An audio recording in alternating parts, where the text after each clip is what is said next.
Olá, pessoal! Para a gente então começar a compreender como que funcionam as ligações químicas, primeiro eu trouxe para vocês a tabela periódica para a gente entender por que os átomos na natureza eles tendem a fazer ligações. Então, aqui na tabela periódica nós temos uma tabela, né? E a tabela ela é dividida por períodos e famílias. Períodos eles estão na linha horizontal. Período 1, período 2, período 3, período 4, 5, 6, 7. E as famílias estão na linha vertical, família 1A, família 2A. A classificação e a representação de cada átomo nas famílias, elas foram reunidas por semelhanças químicas. E uma dessas semelhanças é a quantidade de elétrons na última camada de valência. Por exemplo, aqui na família 1A, nós temos que todos esses elementos da família 1A, eles possuem um elétron na última camada de valência. Na família 2A, todos esses elementos, eles possuem 2 elétrons na última camada de valência. Aqui, por exemplo, na família C5A, todos esses elementos possuem 5 elétrons na última camada de valência.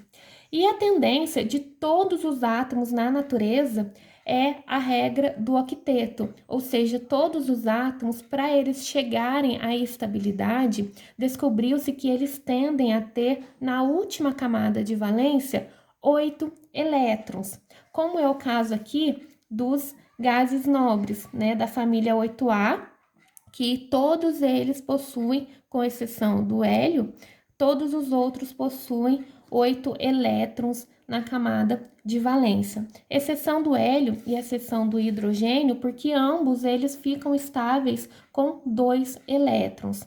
Os demais elementos possuem a estabilidade com 8 elétrons. É por isso que aqui nos gases nobres, esses elementos, eles não tendem a fazer muitas ligações químicas, porque eles já estão estáveis, então eles ficam lá quietinhos no canto deles. Os demais elementos, eles fazem ligações para tentar atingir os 8 elétrons na última camada de valência.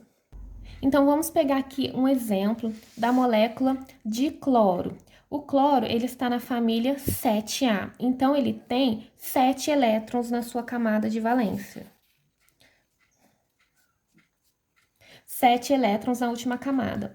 Para o cloro se estabilizar e chegar a 8 elétrons, ele precisa de mais um elétron na sua última camada de valência. Então, para isso, ele vai tentar fazer ligações com elementos que consigam doar para ele ou compartilhar com ele um elétron. Supondo que ele resolva fazer uma ligação com um outro elemento cloro, formando assim o gás cloro, que também possuem 7 elétrons na última camada de valência. Como ele também possui 7 elétrons na última camada de valência, ele também precisa de um, estes dois átomos, eles se unem e começam a compartilhar esse elétron aqui que está faltando. Então, é uma ligação de compartilhamento de elétrons, onde um cloro se liga ao outro cloro, tá? Um átomo de cloro se liga ao outro átomo de cloro, formando uma molécula de gás cloro, e eles compartilham esses 2 elétrons. E a diferença de ceder ou compartilhar elétrons vai se dar no tipo de ligação química. Temos ligação química iônica e temos ligação química covalente. Ligação química covalente é quando átomos, eles compartilham elétrons. Eles usam o mesmo elétron da última camada de valência. Então, uma ligação covalente, eu estou compartilhando elétron. Tá? Então, neste caso, quando 2 átomos de cloro se unem, é uma ligação covalente, porque eles estão compartilhando o mesmo elétron da última camada para ambos ficarem estáveis com 8 elétrons. Já numa ligação iônica, que também os elétrons vão querer chegar à estabilidade, nós vamos ter que um átomo ele vai ceder elétrons para outro átomo. Vamos pegar, então, um exemplo do sódio. O sódio, ele possui um elétron na sua última camada de valência. Ele está aqui na família 1A. Ele está aqui na família 1A. Então, ele possui um elétron na sua última camada de valência. E quando ele se une com o cloro, por exemplo, formando o sal de cozinha, que é o NaCl, o cloro, como vimos, ele tem 7 elétrons na sua última camada de valência. E ele tende a querer 8 porque ele quer a estabilidade. Então, o que acontece? É muito mais fácil para o sódio doar este elétron para o cloro do que o cloro doar os 7 elétrons para o sódio. Até porque vocês vão ver que tem uma característica dos átomos, que é a questão da eletronegatividade.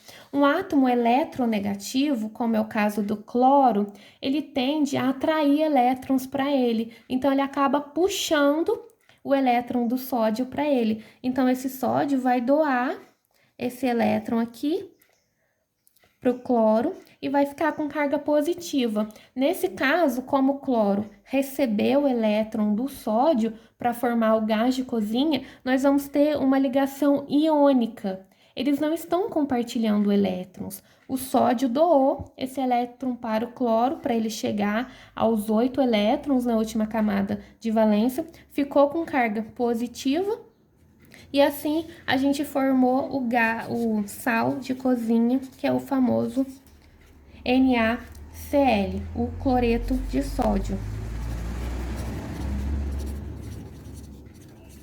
Então, por hora, para vocês começarem a compreender como que se dão as ligações químicas na natureza, é importante saber disso, né? Nós temos lá a tabela periódica, formada pelas famílias, e as famílias representam quantos elétrons na última camada tem cada elemento. E todo elemento, com exceção dos gases nobres, tende a querer 8 elétrons na última camada de valência. E eles vão buscar fazer ligações para tentar a estabilidade, seja doando elétrons, ficando com carga positiva, ou recebendo elétrons até completar o seu octeto. E a forma que esses átomos vão receber elétrons vai dizer se é uma ligação covalente ou uma ligação iônica. Ligação covalente é quando tem o compartilhamento de elétrons.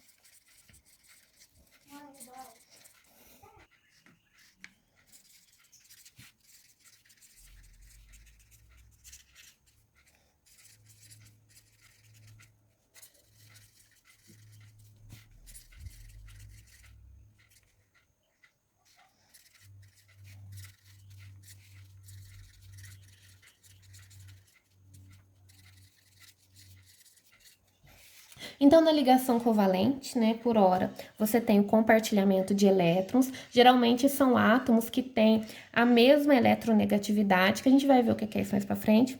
E ligação iônica, quando não há o compartilhamento de elétrons, ou seja, esse elétron é doado. Ou o elétron ou o átomo mais eletronegativo tende a atrair elétrons para ele, acaba roubando o elétron do átomo menos eletronegativo.